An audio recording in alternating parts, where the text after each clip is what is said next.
Hi, I'm Moonwater SilverClaw, and I'm the founder of GoddessHasYourBack.com and the author of 9 books and 3 online courses. In today's episode, we're going to talk about how witches work with magic, free will, and the goddesses intervening. Today, we're going to talk about how 3 things that seem like they would collide with each other really don't. The 3 things are the grand design from the gods. The second one is free will and use of magic. And the third one is when goddess intervenes. When I was a young woman, I ended up in the hospital and I was on death's door.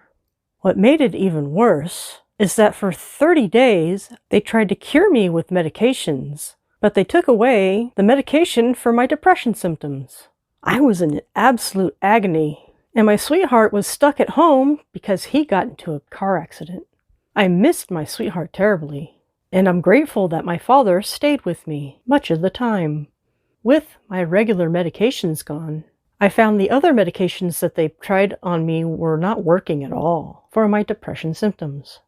What really surprises me about this whole part of my life is that I didn't ask the goddess to intervene.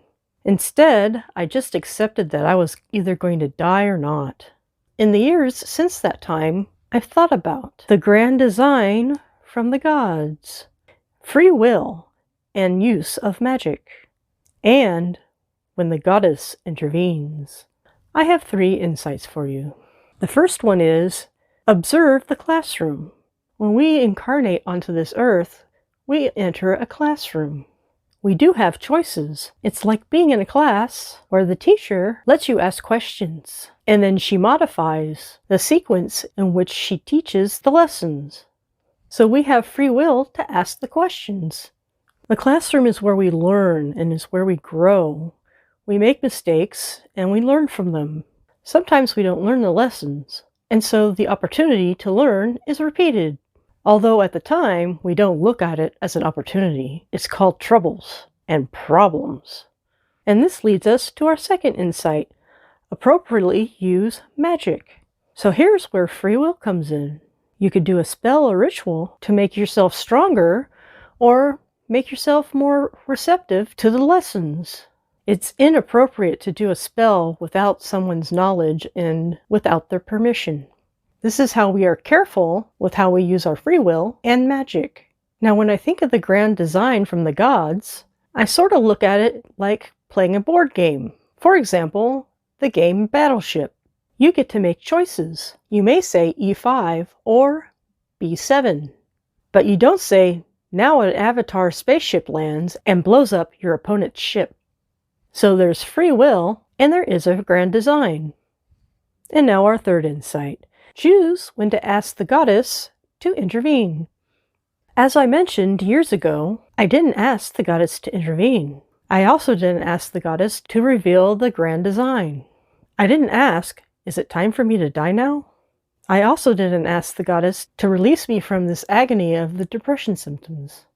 If I was confronted with a similar situation now, I would look to do some meditation. Perhaps goddess would intervene and give me a little relief from the depression symptoms during my meditation.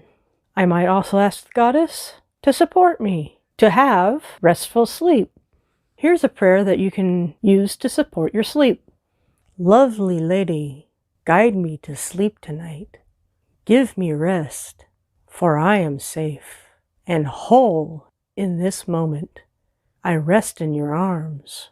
You bless me, and I am grateful. So mote it be. And now I will summarize. The first insight was observe the classroom. The second insight was appropriately use magic. And number 3, choose when to ask the goddess to intervene. I'm Moonwater SilverClaw, and to go further and deeper, you can try one of my 9 books. And for more information, you can go to my websites, GoddessHasYourBack.com and MoonwaterSilverClaw.com. I also have 3 courses on Udemy.com. The first one is Goddess Style Weight Loss. The second one is Spiritual Solution for Depression Relief. And the third one is Beyond the Law of Attraction to Real Magic. May all these help your journey. blessed be.